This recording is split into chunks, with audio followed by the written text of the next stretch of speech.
샬롬 샬롬 샬롬 샬롬. 하나님 사랑합니다. 여러분 주 안에서 사랑합니다. 오늘 미가서 6장 말씀이죠. 6절에서 8절 중심으로 야훼께서 구하시는 것. 야훼께서 우리에게 구하시는 게 뭐겠어요, 그죠? 예.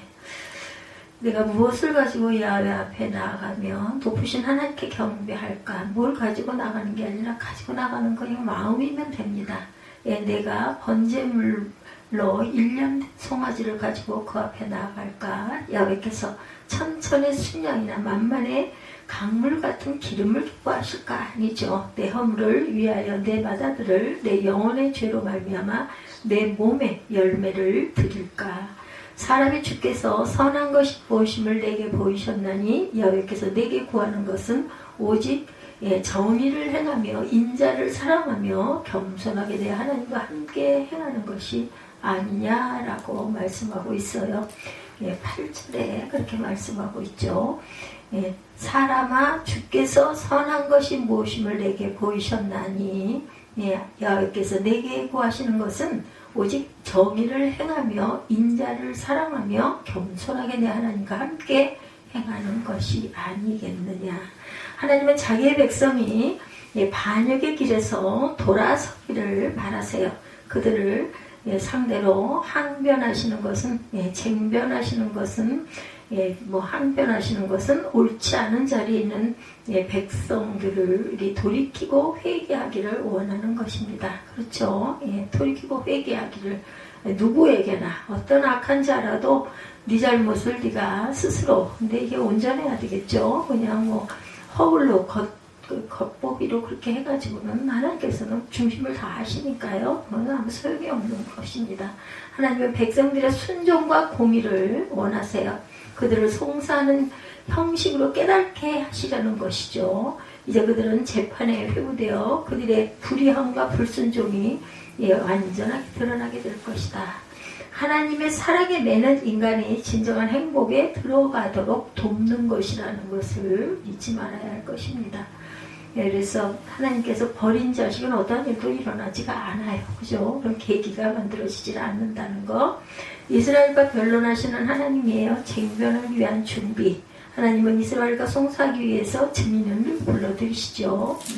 6장 1절 봅니다. 너희는 야훼의 말씀을 들을지어다. 너는 일어나서 산을 향하여 변론하여 작은 산들이 내 목소리를 듣게 하라 하셨나니 너희 산들과 땅의 견고한 지대들아 너희는 야훼의 변론을 들으라. 야훼께서 자기 백성과 변론하시며 이스라엘과 변론하실 것이라.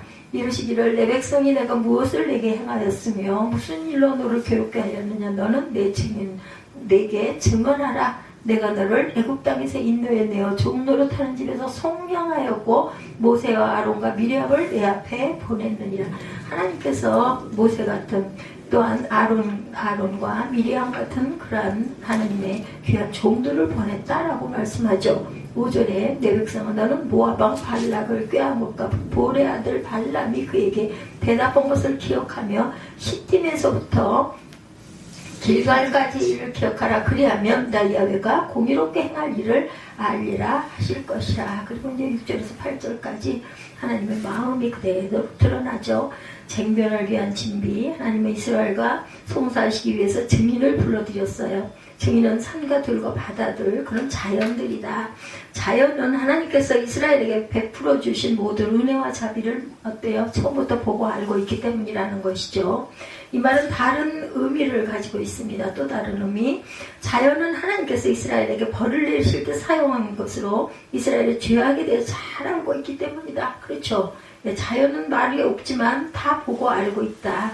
하나님은 산과 들을 불러내시고 자신의 안타까운 마음을 표현하고 계세요. 이로써 하나님은 그들과 쟁변하며 송사할 준비를 하고 계신다. 또 증인을 불러들이셔. 신명기 32장 1절에 하늘이여 귀를 기울이라. 내가 말하려니와 땅은 내 입의 말을 들을지어다. 산들이 저주를 받아요. 이사야 42장 15절에 내가 산들과 언덕들을 황폐하게 하며 그 모든 초목들을 마르게 하며 강들이 섬이 되게 하며 옷들은 마르게 할 것이다. 이렇게 말씀하죠. 하나님의 송사는 어떤 것인가? 하나님 이스라엘을 구원하시기 위해 많은 일들을 행하셨어요. 그들에게 베풀어 주신 은혜는 이스라엘이 지금 존재할 수 있는 근원이 되고 있습니다. 하나님은 이스라엘을 구원하시는 출애굽의 역사를 상기시키시며 그들이 망각한 하나님의 무한하신 사랑과 은혜를 기억시키려고 하세요. 이스라엘은 이것을 기억하고 감사와 기쁨의 자세를 드려야 하는데도 오히려 반역의 길을 가고 있다. 하나님 그들이 번성하기를 기다리고 계십니다. 그들이 다시 돌아오기를 바라고 계세요. 하나님의 고발을 받죠. 이레미야 44장 2절에 만군의 야훼 이스라엘의 하나님께서 이와 같이 오늘 그것들이 황무지가 되고 사는 사람이 없나니 하나님을 괴로워한다. 아가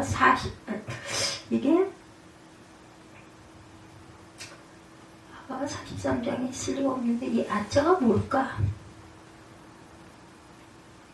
43장 이사야 할 텐데 이사야 43장 22절일까요? 한번 찾아보세요. 그러나 야곱아 너는 나를 부르지 아니하였고 이스라엘아 너는 나를 괴롭게 여겼다 이렇게 얘기하고 있어요. 뭐가 잘못됐다고 됐을까요? 그러나 야곱아 너는 나를 부르지 아니하였고 이스라엘아 너는 나를 괴롭게 여겼으며 하나님의 은혜입니다. 하나님은 이스라엘의 억압에서 해방하셨고 그들을 인도하셨고 그들을 해하려는 자들로부터 보호하셨다. 하나님은 자신이 행하시는 의로운 일들을 말씀하시면서 이스라엘이 취해야 할 태도를 말씀하고 있어요. 이스라엘은 자신의 구원을 위해서 행한 일이 없습니다. 오직 하나님의 은혜로 말미암아 구원을 받은 거죠. 이스라엘은 그들은 그것을 깨달아야 된다. 우리에게 베풀어 주신 하나님의 은혜가 무엇인지 깨달은 자는 하나님을 기쁘시게 할 수 있다라고 말씀합니다. 여호수아 3장 10절이에요. 원수들을 막아주시죠. 또 말하되 살아계신 하나님이 너희 가운데 계시지 가나안 족속과 헷 족속과 히위 족속과 브리스 족속과 기르가스 족속과 아모리 족속과 여부스 족속들을 너희 앞에서 반드시 쫓아내실 줄을 이것으로서 너희가 알리라. 돌아보아 주십니다. 돌보아 주세요. 사사기 5장 11절입니다. 활 쏘는 자들의 소리로부터 멀리 떨어진 물 깊는 곳에서도 야훼 공의로우신 일을 전하라. 이스라엘에서 마을 사람들을 위한 의로우신 일을 노래하라. 그때 야훼께서 백성의 성문에 내려갔도다 라고 말씀하세요. 하나님의 요구는 과연 무엇일까? 6절 보죠. 미가서 6장 6절 내가 무엇을 가지고 이 앞에 나아가며 높으신 하나님께 경배할까? 내가 번제물로 1년 된 송아지를 가지고 그 앞에 나갈까? 이렇게 하고 있죠. 하나님의 쟁변에 대해서 선지자가 대신 질문을 하고 대답을 한 거예요. 사람들은 하나님을 기쁘시게 하기 위해서 무슨 일을 해야 하는가 또는 무엇을 바쳐야 하는가 등을 생각하게 될 것인데 그래서 하나님께 천천의 수녀가 만만의 강수 같은 기름을 드리려 하나 하나님의 마음은 이러한 재물에 있는 것이 당연히 아니죠. 얼마나 많은 재물과 얼마나 좋은 일을 했느냐가 아니고 중요한 것은 하나님의 마음에 합당한 것이냐는 것입니다. 다시 말해서 하나님이 원하시는 것이냐. 하나님이 원하시는 것은 상한 심령이라. 상한 심령은 주를 믿고 의지하는 자를 가리키는 거죠. 헛된 것에 마음을 두지 않고 오직 야훼 하나님만을 바라는 자들이다. 믿음으로 드리는 제사와 헌신은 하나님을 기쁘시게 합니다.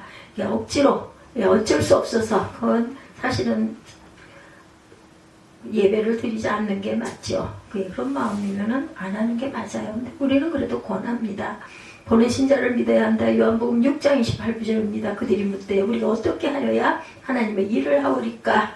예수께서 대답하여 이르시되 하나님께서 보내신 일을 믿는 것이 하나님의 일이니라 하시니 믿음이 있어야 한다고 히브리서 11장 6절에 믿음이 없이는 하나님을 기쁘시게 하지 못하나니 하나님께 나아가는 자는 반드시 그가 계신 것과 또한 그가 자기를 찾는 자들에게 상 주시는 이심을 믿어야 할지니라.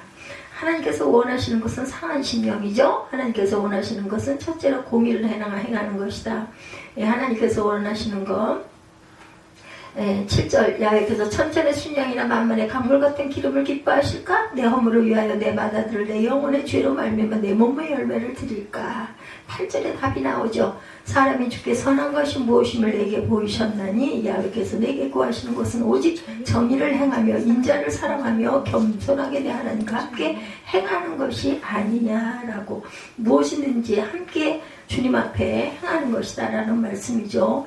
믿음으로 드리는 제사와 헌신은 하나님을 기쁘시게 합니다. 보내신 자를 믿어야 돼요. 요한복음 6장 18, 9절이죠. 그들이 묻되 우리가 어떻게 하여야 하나님의 일을 하오리까? 예수께서 대답하여 이르시되 하나님께서 보내신 일을 믿는 것이 하나님의 일이니라. 우리가 예수를 믿는 것도 하나님의 일을 하는 것입니다. 믿음이 있어야 되죠. 히브리서 11장 6절에 믿음이 없이는 하나님을 기쁘시게 못하나니 하나님께 나아가는 자는 반드시 그가 계신 것과 또한 그가 자기를 찾는 자들에게 상 주시는 이심을 믿어야 할지니라. 하나님께서 원하시는 것, 첫째로 공의를 행해라. 하나님은 자신의 공의로우시기 때문에 그의 백성들도 공의롭기를 원하시죠. 불의한 사회에서 하나님의 백성은 공의를 행할 줄 알아야 된다. 둘째로 인자와 자비를 행해야 된다. 하나님께서 우리에게 인자와 자비를 베풀어 주셨어요. 받은 자들은 이웃에게 받은 바 인자와 자비를 나눠야 할 것이다. 셋째로 겸손히 하나님과 함께 행하는 것이다. 이는 자신의 무능함을 인정하는 것과 하나님의 인도하심에 따르는 것이죠. 이것을 믿음이라고 합니다. 우리는 겸손히 하나님과 동행하는 것은 모든 선의 기초가 된다라는 것. 하나님께서 원하시는 제사, 시편 51편 17절이죠. 하나님께서 구하시는 제사는 상한 심령이라. 하나님이여 상하고 통회하는 마음을 주께서 멸시하지 아니하시리다. 이렇게 말씀하죠. 우상을 싫어하십니다. 이사야 1장 11절에서 13절입니다. 야훼께서 말씀하시되 너희의 무수한 재물이 내게 무엇이 유익하냐. 나는 순양의 번제와 살찐 짐승의 기름에 배불렀고 나는 수송아지나 어린 양이나 순염새의 피를 기뻐하지 아니하노라 말씀하세요. 너희가 내 앞에 보이려 오나 이것을 누가 너에게 요구하려느냐. 내 마당만 밟을 뿐이니라. 유명한 말씀이죠. 헛된 재물 13절이죠. 헛된 재물을 다시 가져오지 말라. 본향은 내가 가증히 여기는 바요. 월삭과 안식일과 대회로 모이는 것도 그러하니 성회와 아울러 악을 행하는 것을 내가 견디지 못하겠노라. 하나님의 내리신 벌입니다. 하나님의 징계를 순순히 받으라고 말씀하죠. 하나님께서 이스라엘에게 베풀어 주신 인자하심으로 그들을 하여금 회개와 순종의 길로 돌아오게 하지 못했어요. 그래서 하나님은 그들에게 매를 드셨죠. 하나님께서 계속 요구하시는 것을 듣지 않는 자에게는 남은 것은 징계와 선포라는 것을 잊지 말아야 된다. 9절부터 보죠. 야훼께서 성읍을 향하여 외쳐 부르시나니 지혜는 주의 이름을 경외함이라. 너희는 매가 예비되었나니 그것을 정하신 이가 누구인지 들을지니라. 매가 들려져 있어요. 악인의 집에 아직도 불의한 재물이 있느냐. 축소시킨 가증한 에바가 있느냐. 내가 만일 부정한 저울을 썼거나 주머니에 거짓 저울 추를 두었으면 깨끗하게 하겠느냐.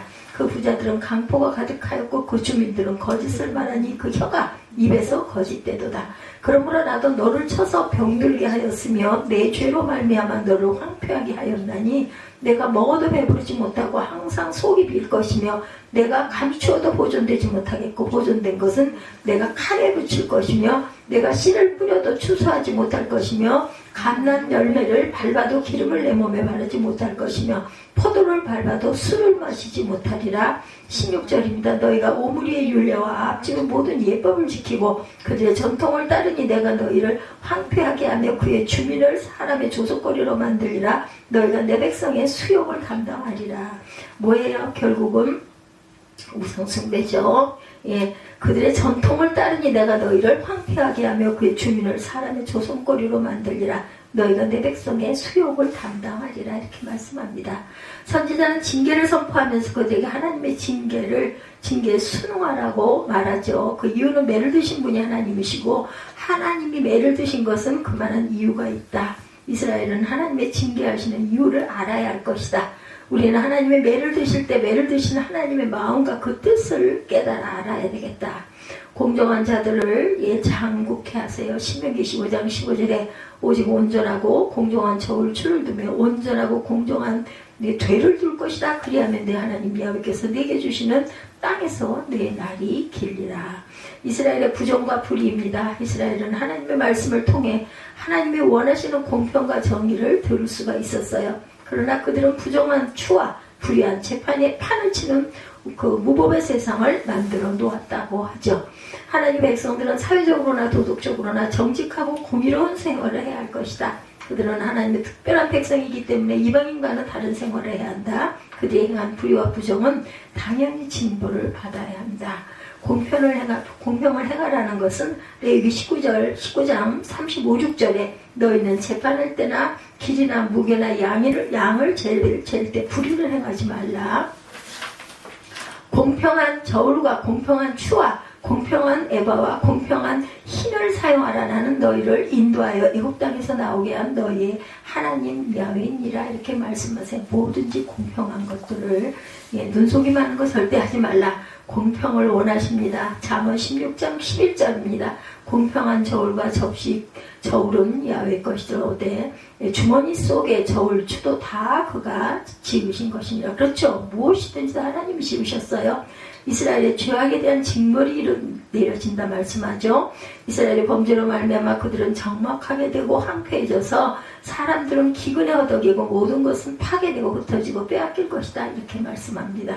그들의 행하는 일은 모두 헛수고가 될 것이며 그들의 기쁨은 슬픔이 될 것이며 이렇게 큰 재난과 저주를 받게 된 근본적 이유는 그들이 하나님의 은혜로 부강하게 되었고 복을 받게 되었는데 복의 근원인 하나님의 율례를 떠나서 우상을 섬겼기 때문이다. 지도자들의 타락은 이스라엘 전체의 타락으로 이어졌고 타락한 이스라엘 하나님의 선지자들마저 핍박하는 반역의 길을 가게 되었다. 수고한 것을 탈취당합니다. 시편 109편 11절에 고리대금하는 자가 그의 소유를 다 빼앗게 하시며 그가 수고한 것을 낯선 사람이 탈취하게 하시며 하나님의 율례를 지키면 재앙을 면하죠. 출애굽기 15장 25, 6절입니다. 모세가 야훼께 부르짖었더니 야훼께서 그에게 한 나무를 가리키시니 그가 물에 던지니 물이 달게 되었더라. 그래서 야훼께서 그들을 위하여 법도와 율례를 정하시고 그들을 시험하실세 이르시되 너희가 너희 하나님 나 야훼 말을 들어 순종하고 내가 보기에 의를 행하며 내 계명에 귀를 기울이며 내 모든 규례를 지키면 내가 애굽 사람에게 내린 모든 질병 중 하나도 너희에게 내리지 아니하리라. 나는 너희를 치료하는 야훼임이라. 이렇게 말씀합니다. 그래서 미가서 6장은 하나님은 자신의 백성인 이스라엘을 불러 세우시고 또한 그들에게 반역의 길을 걷지 말 것을 거듭 당부하시고 요구하십니다. 근데 그들은 불의와 부정으로 옷 입고 있어서 더 이상 하나님의 말씀에 반응도 하지 않고 우상을 따라 살아가는 패역한 자들이 되고 말았어요. 하나님은 형식뿐인 제사를 원치 않으시고 그를 믿고 따르는 마음을 원하죠. 어떤 것도 나는 원하는 바가 없다라고 말씀하세요. 어떤 거라? 마음. 나를 믿고 따르는 그 마음이면 된다. 하나님의 백성은 그가 베풀어 주신 은혜를 기억하며 그의 율례를 지키기를 최선을 다해야 할 것이다. 왜냐하면 그들은 우리를 구원하신 분이고 우리는 그의 자녀들이기 때문입니다. 하나님의 애타게 찾으시는 음성을 들을 줄 아는 감각을 가지고 그와 동행하는 저와 여러분들이 되시기 바라요. 미가서의 저자는 미가이죠. 미가의 이름의 뜻은 누가 야훼와 같은가 라는 뜻을 갖고 있어요. 오늘 말씀 제목이 야훼께서 구하시는 것은 하고 있죠. 8절에 보면 사람의 주께 선한 것이 모심을 내게 보이었나니 야훼께서 내게 구하시는 것은 뭐라고요? 오직 정의를 행하며 인자를 사랑하며 겸손하게 내 하나님과 함께 행하는 것이다. 그러니까 주와 함께 하는 것을 내가 원한다라고 말하세요. 어떤 대단한 상을 차려놓고 나에게 기름진 것들 이런 거 주는 거 나 원하지 않는다라고 얘기하죠. 그래서 이름 또한 미가는 누가 야훼와 같은가라는 뜻을 가졌다. 그의 이름을 통해 우리가 알 수 있는 것은 그의 신앙이 하나님 제일주의였음을 우리가 알게 됩니다. 이름이 아주 중요합니다. 저는 그렇게 생각합니다. 그리고 많은 사람들이 부르지 않아요. 많이 불러질수록 좋죠. 그래서 그 부른 그 이름의 뜻이 아버지께서 지어주신 이름이면 얼마나 은혜가 되겠어요. 그죠? 아버지도 외면하지 아니하시라. 이게 마음이니까 내 마음을 아버지께 드리는 것을 가장 하나님께서는 기뻐하시고 사랑하시기 때문에 세상에 어떤 존재도 하나님과는 비교할 수가 없습니다. 하나님은 온 우주 가운데 지식과 지혜와 능력과 권세가 당연히 탁월하신 분이죠. 감사한 것은 그 하나님이 우리를 사랑하시고 우리를 선택하셨다라는 거예요. 내가 잘나서, 내가 대단해서, 내가 특별해서가 아니에요. 그냥 나는 너를 선택했다. 나는 에서를 선택하지 않고 야곱 너를 사랑했다라고 말씀하시죠. 미가라는 이름은 성경에 그 8명이나 나온 아주 평범한 이름이에요. 예, 미가는 대부분의 선지자들과 달리 직업이나 조상에 관한 기록이 전혀 없습니다. 예, 그는 유력한 집안 출신도 아니었고 도시 출신도 아니었다. 그는 남유다의 시골 모레셋 출신이에요. 그는 시골의 평민 출신입니다.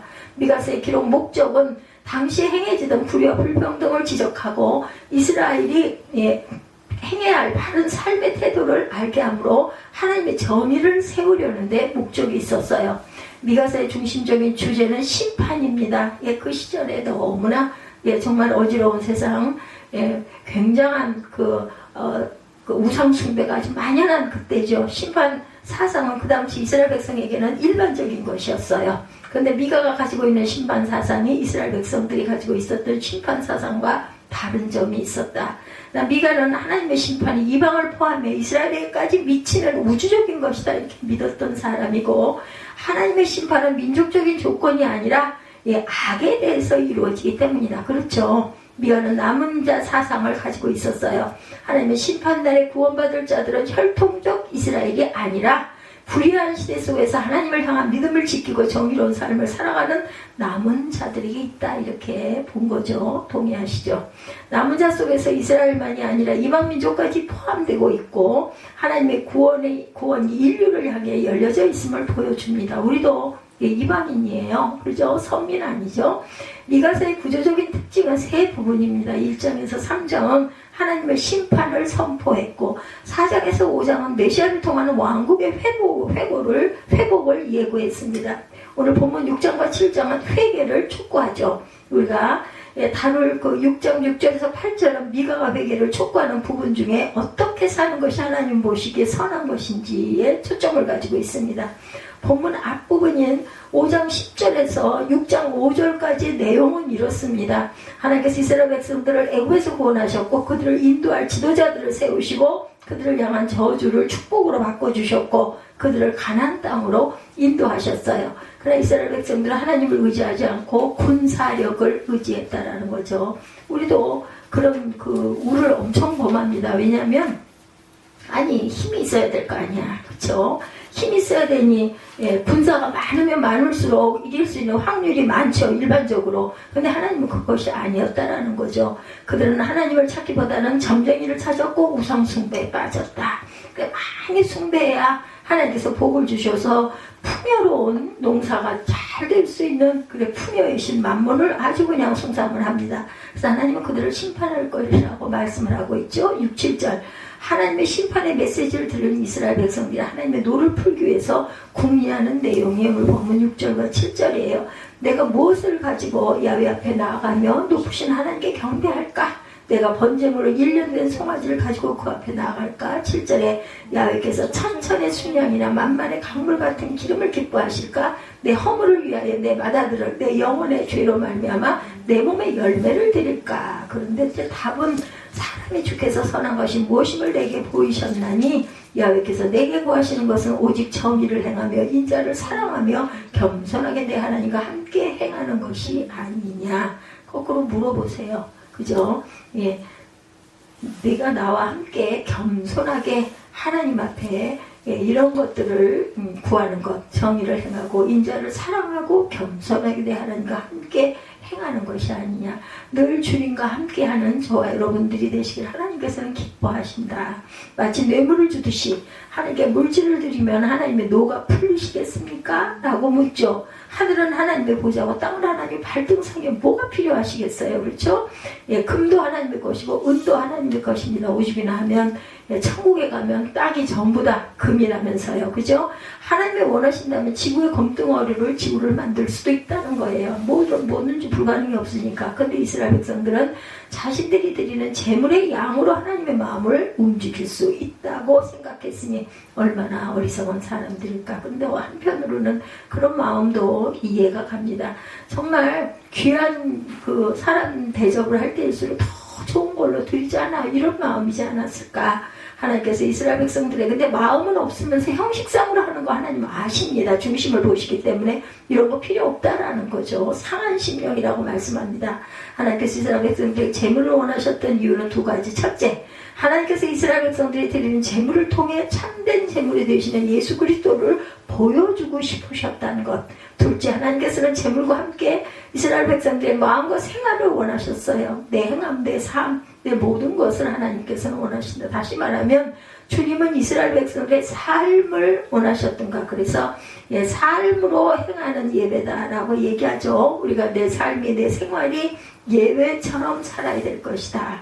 내가 지금 처한 이 자리, 이 시간, 이 순간에 우리가 이 순간 이후에 무슨 일이 일어날지 우리는 모릅니다. 최선을 다해서 그 자리에서 온 마음으로 주께 드리듯 어떤 삶을, 어떤 생활을, 아니면 공부를, 아니면 그 음식을 만들고 집안을 청소 이런 모든 것도 하나님께 드리는 마음으로 최선을 다해서 최고의 마음을 가지고 하면 그것이 바로 저는 예배다 이렇게 생각이 듭니다. 삶으로 드리는 그런 삶이 되어야 된다. 또한 하나님께 드리는 예배가 우리의 삶이 되어야 한다. 미가 당시에 이스라엘 백성들은 재물을 원하시는 하나님의 중심을 몰랐던 거죠. 하나님의 재물을 원하시는 것은 그런 것이 아니라 네 마음을 담은 그런 재물을 내가 원한다는 거예요. 형식적인 것이 아니라 그들은 자신들인 재물이 한 번에 영원한 재물이 되시는 그리스도를 보여주고 있다는 사실도 몰랐고 하나님께서 자신들의 삶을 원하신다는 사실도 몰랐다. 단지 많은 재물을 가지고 심판을 결정하시는 하나님의 마음을 돌려보려고 했던 거. 많은 걸 드리면 하나님이 이거 고쳐주시고 이거 지워주시지 않을까인 거죠. 마치 정의를 행하려고 하는 공무원의 마음을 뇌물로 돌려놓으려고 하는 것처럼 말입니다. 하나님께서 그들에게 원하셨던 것은 재물일까 생활일까? 하나님께서 우리에게 요구하시는 것은 과연 무엇일까? 우리의 헌신일까? 우리의 생활일까? 하나님은 둘 다 원하시죠. 헌신하는 마음을 가지고 온전하게 생활하는 것을 원하신다. 이렇게 하면 답일 겁니다. 헌금은 잘 드리는데 삶은 엉망이고, 그리고 삶은 괜찮은데 헌금에 인색하고, 예배는 잘 드리는데 또한 삶이 엉망이고, 삶은 괜찮은데 예배는 무관심하고, 이래서는 안 된다는 거죠. 그냥 간단하게 쉽게 우리는 신학을 연구하는 사람들이 아니기 때문에 저는 그냥 근데 그것이요 신의 삶을 살면서 내 마음에 오는 마음을 그대로 표현하면 그것이 바로 저는 신학이다 이렇게 생각이 듭니다. 하나님이 원하시는 그러한 삶이고 그것이 바로 하나님이 하시는 말씀이니까 그걸 행함이 그것은 신학이다. 마태복음 23장 23절에 보면 예수께서 11조에 관해서 말씀하시죠. 거기에 답이 나옵니다. 화 있을진저 의식하는 서기관들과 바리새인들이여 너희가 박하와 회양과 근처에 11조를 드리되 율법이 더 중한 바 정의와 긍휼과 믿음은 버렸도다. 그러나 이것도 행하고 저것도 버리지 말아야 할지니라 두 가지를 다 해라 이런 말씀이죠. 예수님 당시에 서기관들과 바리새인들이 11조를 얼마나 철저히 했는지 보여주는 말씀이에요. 박하와 회양과 근처에 11조를 드렸다는 거죠. 이게 무슨 말인가? 깨를 추수하면 깨알을 세워서 11조를 드리고 조를 추수하면 조알을 세워서 11조를 드릴 정도로 11조 생활을 철저히 했다. 저 같으면 이렇게 하는 건 좀 그냥 많이 이만큼이면 충분할 것 같으면 그냥 푹 퍼서 이렇게 드리는 게 더 빠르지 않았겠는가? 그런 마음이 더 중요하지 않았겠는가? 이렇게 얘기를 하고 있다는 거죠. 근데 그들은 11조는 정확하게 했는데 더 중요한 것은 정의와 긍휼과 믿음은 버려버렸다. 그거 형식이잖아요. 아 이거 해야 되는 거니까 해야지. 우리가 또 그렇게 할 때도 또 많이 있죠. 근데 이런 것을 자꾸 비우고 자꾸 고쳐봐야지. 그냥 거기에 인이 막혀갖고 자꾸 하다 보면 나중에는 마음 자체도 아예 없어져 버리기 때문에 주님은 그들에게 그러나 이것도 행하고 저것도 버리지 말아야 할지니라 라고 말씀하세요. 다시 말하면 정확한 11조 해라. 그리고 정의와 긍휼과 믿음도 지켜라 라는 말씀이죠. 제가 우리 아들아이에게 그 세뱃돈을 아마 사무엘 태어나서는 처음으로 제가 10만 원이라는 금액을 주었어요. 지 아빠가 10만 원 봉투를 주었길래 나를 보고 나 엄마는 안 줘? 이러고 얘기를 하길래 저도 계좌를 붙일게. 그러고는 솔직히 꼭 그러고 싶지는 않았는데 그냥 그래 뭐 한 번 정도 너무나 그 용돈을 안 주고 사니까 그랬어요. 그리고 나중에 얘기를 했습니다. 성현아 11조 해야지. 그거 당연한 거야. 너 그랬잖아. 꼭 11조는 할 거야 했지. 그럼 많이 하지 말고 보통 뭐 10에 5 반주비 받으면 반을 보내니까 이제 휴대폰 값 때문에 사실은 보내는 거예요. 그랬더니 2만 원을 보냈더라고요. 그래서 이거 습관을 자꾸 들여 하나님께 드리는 거다 하는 생각을 가지고 드려라고 얘기했습니다. 근데 이제는 그래도 그런 것에 거부하거나 무시하지 않고 그래 꼭꼭 행하는 걸 보면은 그래도 조금은 좀 가까워 가는구나. 그리고 제가 말했죠. 워치 비밀번호 이걸 뭘로 할까? 우리 그 앞에 문 그 비밀번호로 할까? 국리를 제일 빨리 저는 이제 얼른 기억할 수 있는 거를 생각했더니 1913에 나도 그렇게 해놨어. 그래서 한 대 얻어맞았습니다. 또 마음에 그건 있는 거죠. 그래서 참 마음의 어떤 부분으로는 참 뿌듯하고 흐뭇한 마음이 됐어요. 8절에 보면 하나님께서 재물을 가지고 하나님의 마음을 얻으려는 이스라엘 백성들에게 하나님께서 원하시는 것 3가지를 말씀하죠. 사람아 주께서 선한 것이 무엇임을 내게 보이셨나니 야훼께서 내게 구하시는 것은 하나님께서 우리에게 원하시는 3가지는 무엇이냐? 오직 정의를 행하고 인자를 사랑하고 사람을 사랑하고 겸손하게 하나님과 동행하는 것. 이 3가지. 뭐 그냥 어렵게 생각하지 말고 우리가 정의를 행하면 우리 악은 알잖아요. 그거 모양도 보리는 그거 행하지 않고 옳고 바르게 행하고 그리고 하나님을 사랑하고 겸손하게 하나님과 동행하는 그런 마음을 가져라. 우리는 이 3가지를 좀 더 세밀하게 살펴보면 하나님께서 원하시는 삶이 어떤 삶인지 한번 더 살펴보죠. 첫 번째로 정의를 행하며, 정의를 행한다는 말은 말씀대로 산다는 거죠. 그렇죠. 말씀대로 우리가 행하고 간다. 오직 정의를 행하며라고 했는데 여기서 정의는 히브리어로 미슈파트라는 말입니다. 미슈파트, 심판, 재판, 공의, 법령 이런 뜻을 갖고 있습니다. 심판, 재판, 공의, 법령 등을 말하는 법률적인 용어라고 합니다. 판사가 재판을 할 때 요즘에 굉장하죠. 탄핵 심판의 내용 때문에 저도 새벽이면 눈을 뜨면서 잠시 그 내용들을 봅니다. 정확하게 옳게 모든 국민들이 믿고 그랬구나 라고 생각을 하고 마음들을 바르게 정하기를 원하는 마음을 가지고 저는 그 내용을 듣습니다. 저만 듣겠습니까? 많은 사람들이 듣겠죠. 그래서 잘못된 것을 바로잡을 수 있고 이 길에 정말 민주주의가 한 발 더 진보에 나아가서 온전하게 나라가 잘 서석하고 온전한 대표자가 잘 바르게 섰으면 좋겠다. 너무 독선으로 갔었다라는 이야기를 들으면서 얼른 드러난 게 정말 감사하다는 생각을 합니다. 판사가 재판을 할 때 어떻게 행하는 것이 정의를 행하는 것인가? 판사가 사건에 대해서 감정적으로 판결을 하거나 학연이나 지연을 따라 판결하는 것은 정의를 바라는 행위가 아니죠. 정의를 버리는 행위입니다. 또 판사가 판결하는데 돈 받고 판결을 하거나 이론을 따라서 판결을 내리는 것도 정의를 버리는 행위다. 판사가 재판에서 정의를 행하려면 모든 판단을 법에 따라 해야 되죠. 법에서 어긋나는 판결은 불의입니다. 법대로 해야 정의인 것이다. 판사가 정의를 행할 때는 법이 기준이 되어야 하는 것처럼 예수를 믿는 우리가 정의를 행한다고 할 때는 무엇이 기준이 되어야 하는가? 하나님의 말씀이죠. 성경 말씀대로 우리는 살아가야 된다. 그래서 우리가 성경을 읽고 느끼고 보고 때로는 무엇이 바르고 옳은 것인가를 공부할 줄도 알아야 됩니다. 하나님의 말씀이에요. 하나님의 말씀대로 행하는 것이 정의로운 행위다. 하나님의 말씀대로 사는 것이 정의로운 생활이다. 예수님은 하나님의 말씀대로 행하는 정의를 아주 중요하게 생각했어요. 예수께서는 율법을 폐하러 온 것이 아니라 어떻게 하기 위해서 온전케 하러 위해서 오셨다라고 말씀하죠. 예수님께서 율법을 온전하게 하시기 위해서 행하신 유명한 설교가 바로 산상수훈이에요. 저희가 산상수훈 계속해서 세빈 예배에서 제가 여러분들과 함께 은혜를 받았습니다. 예수님은 산상수훈에서 율법에 대해서 새롭게 말씀을 하시죠. 살인하지 말라는 법에 대해서는 형제에게 노하는 자마다 심판을 받는다라고 말씀합니다. 형제를 보고 욕설만 해도 지옥에 들어간다고 그러세요. 간음에 대해서도 행동만이 아니라 마음을 품는 것조차도 간음한 것이다. 음욕을 품고 여자를 보면 마음이 이미 간음한 것이라는 거죠. 그래서 이것들 외에도 맹세에 대해서 악한 자를 대적하는 것에 대해서 원수를 묘하는 문제에 대해서도 새롭게 말씀을 하셨어요. 예수님께서 산상 설교에서 가장 강조하신 강조하는 것, 그것은 산상설교에서 가장 많이 말씀하신 것이 가장 강조하신 것이겠죠. 그럼 예수께서 산상설교에서 가장 많이 말씀하셨고 가장 강조하신 것은 무엇일까? 정의로운 삶을 살아라 라고 말씀합니다. 예, 마태복음 5장에서 7장까지 총 3장.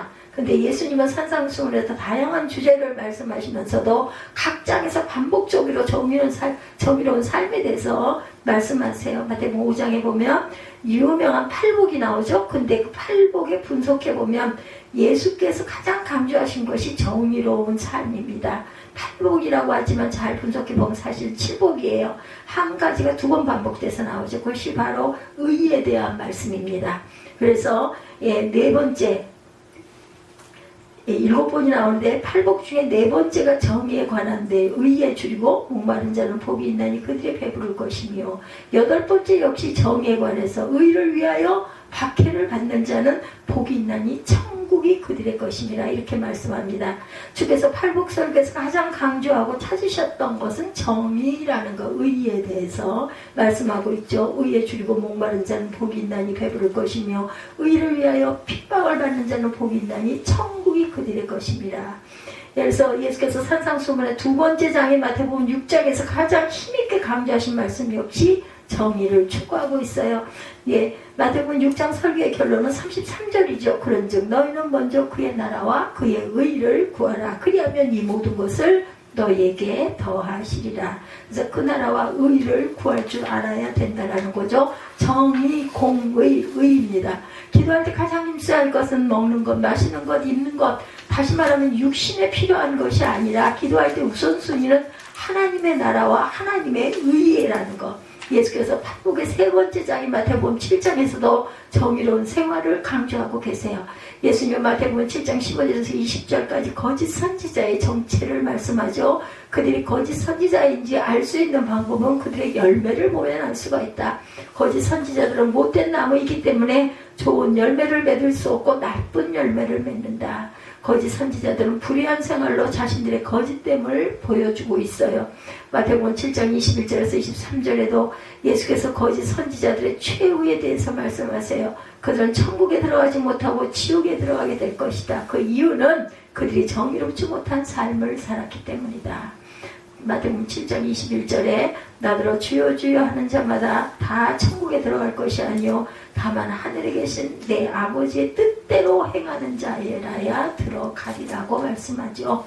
마태복음 7장 24절에서 27절에 예수께서 산상수훈의 결론, 그러므로 누구든지 나의 이 말을 듣고 행하는 자는 행하는 자, 정의로운 생활을 하는 자는 그 집을 반석 위에 지은 지혜로운 사람 같으리니 비가 내리고 장수가 나고 바람이 불어 그 집에 부딪히되 무너지지 아니하나니 이는 주추를 반석 위에 놓은 까닭이요 나 이 말을 듣고 행하지 아니하는 자는 불의를 행하는 자는 그 집을 모래 위에 지은 어리석은 사람 같으리니 비가 내리고 장수가 나고 바람이 불어 그 집에 부딪히며 무너짐이 심하니라.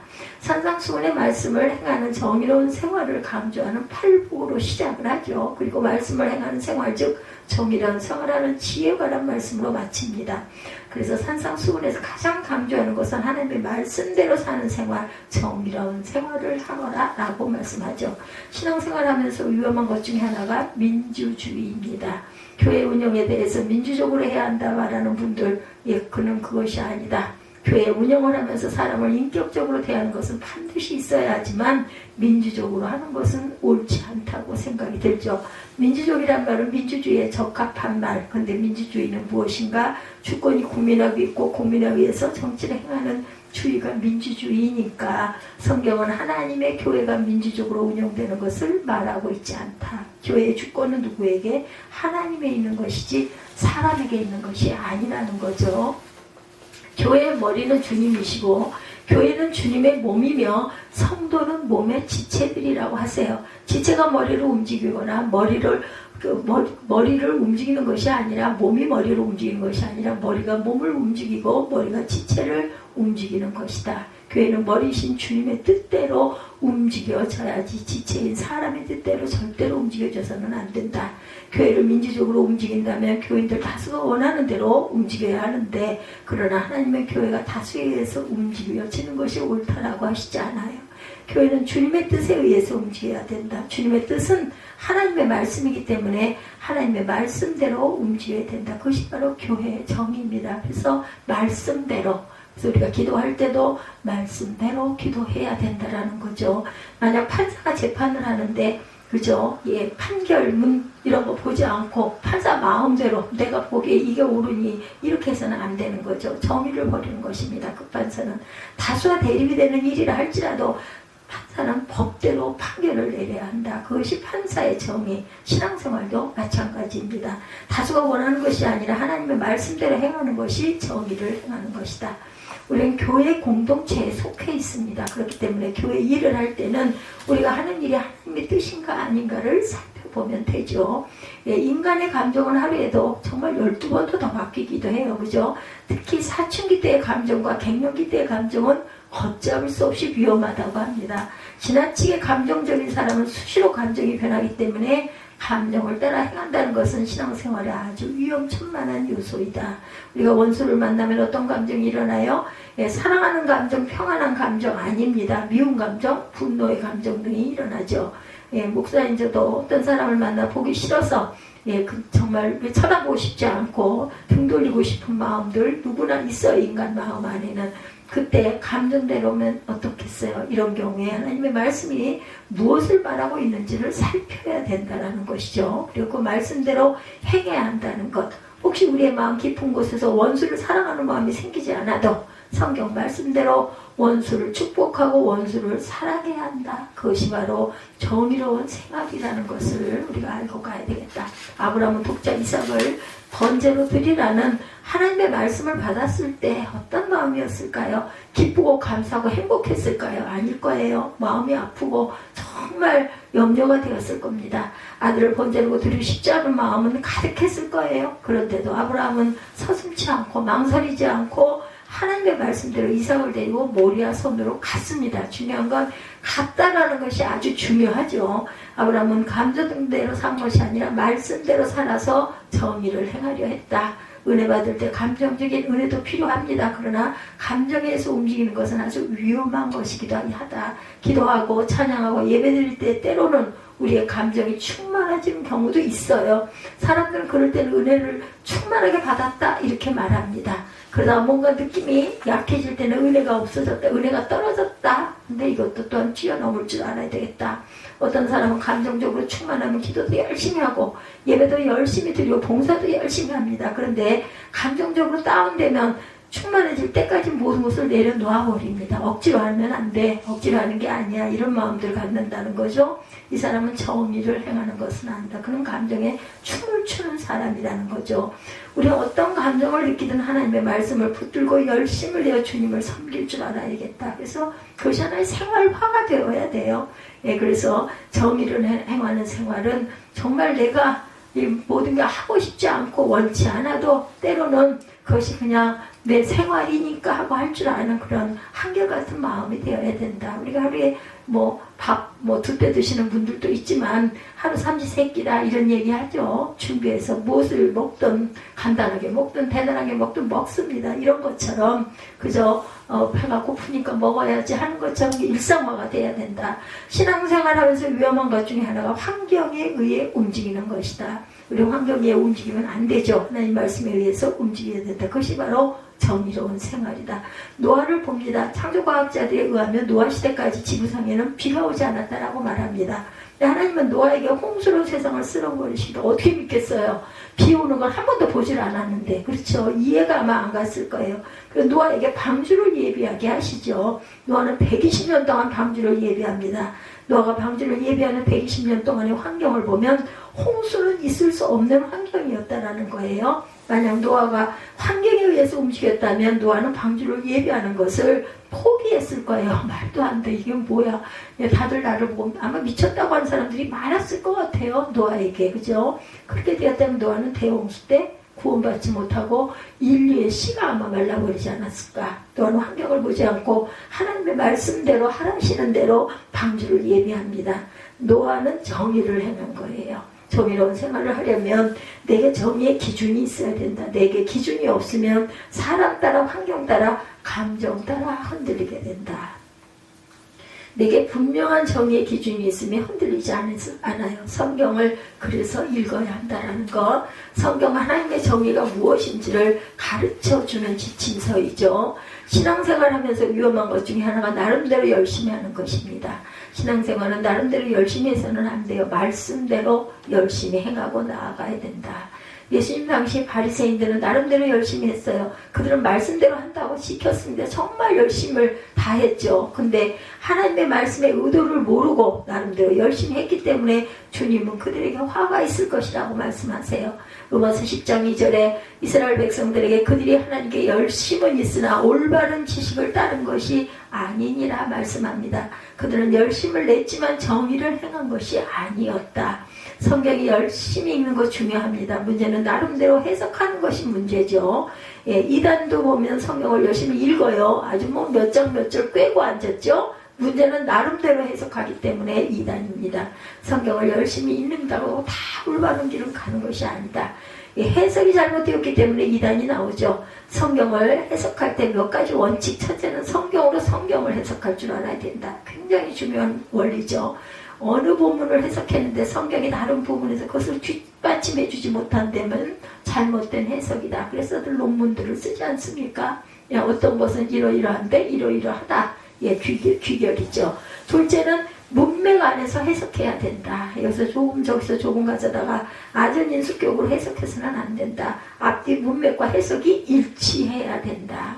이단들의 성경 해석에서 가장 문제되는 것이 문맥과 상관없이 아전인수격으로 해석을 하는 것이 문제다. 셋째는 원어적인 해석 필요합니다.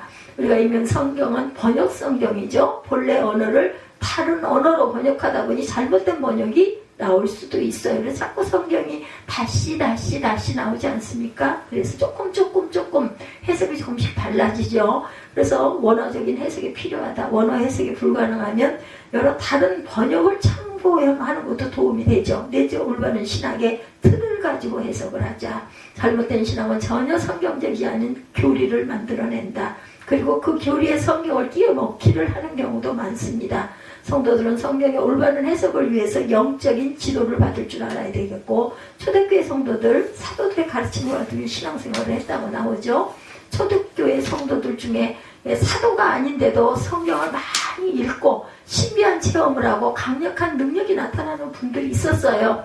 스데반 집사의 설교를 분석해보면 그는 구약을 관통하고 있었고 지극히 복음적인 설교를 했다고 나와 있습니다. 빌립 집사의 사역을 보면 그는 하나님의 음성을 들었고 성경에 능통했고 사도들과 다를 바 없는 능력이 나타납니다. 그럼에도 불구하고 그들은 사도들의 지도를 받죠. 사도행전 2장 42절에 보면 그들이 사도의 가르침을 받아 서로 교제하고 떡을 떼며 오로지 기도하기를 힘쓰니라 이렇게 증거하고 있습니다. 초대교회 성도들은 사도들의 영적인 지도를 받으며 서로 교제했고 떡을 떼었고 사도들의 가르침을 받으면서 기도했다. 기도 생활도 나홀로 했던 것이 아니라 사도들의 지도를 받으면서 했다는 거죠. 하나님이 원하시는 것은 우리가 정의로운 생활을 하는 것이다. 예, 그러므로 그런 정의로운 생활이란 하나님의 말씀대로 사는 것이고, 예, 정의로운 생활을 위해서 하나님의 말씀을 잘 읽고 힘써 알고 많이 듣고, 그렇죠, 많이 읽고, 예, 들을 줄 알아야 되겠다. 그리고 영적인 지도, 하나님께 기도함으로 하나님이 주시는 온전한 사랑의 메시지, 정의와 공의의 메시지를, 예, 우리가 놓치지 않고 그대로 행하고 살아가기를 힘쓰고 애쓰는 저와 여러분들이 되시기를 주님의 이름으로 축복합니다. 오늘은 미가서 6장 6절에서 8절 야훼께서 구하시는 것은 과연 무엇인가? 예, 거기에 답이 나와 있죠. 8절에 6장 8절이죠. 미가서 6장 8절. 사람이 주께 선한 것이 무엇임을 내게 보이셨나니 야훼께서 내게 구하시는 것은 오직 정의를 향하며 인자를 사랑하며 겸손하게 대해 하나님과 함께 행하는 것이 아니냐. 주님과 함께 동행하시는 저와 여러분들이 되시기를 주님의 이름으로 축복합니다.